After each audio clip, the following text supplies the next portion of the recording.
Private sector minimum wage has not been increased since 2017, when it was raised from an hourly rate of $202 to $255, and thus the monthly salary moved from $35,000 to $44,300 for a 40-hour work week.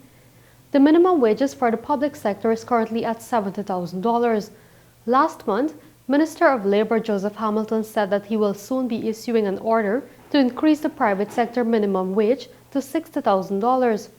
Minister Hamilton had explained that under the APNU-AFC administration, a tripartite committee was convened where the issue of increasing the minimum wage in the private sector was addressed. The new committee will include representatives from the relative unions, the Private Sector Commission, and the Guyana Manufacturing and Services Association, and all chambers of commerce. Though the final order has not yet been issued, to increase the minimum wage in the private sector, the Guyana Public Service Union is calling on businesses to pay the increase. The union in a statement on Tuesday said the employers in the private sector should use the $60,000 as a benchmark or starting point. The Gpsu noted, and I quote, "The increase is well deserved and should have been implemented years ago." The union criticized the business community following comments made by Chairman of the Private Sector Commission, Nicholas Boyer, who told the Guyana Chronicle on December 1st that companies cannot afford to increase wages due to the impacts of COVID-19 on the business sector.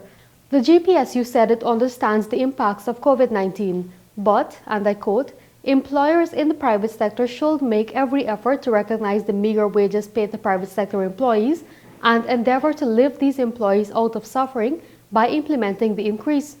The Gpsu said many private sector workers are pressured in order to sustain business profitability.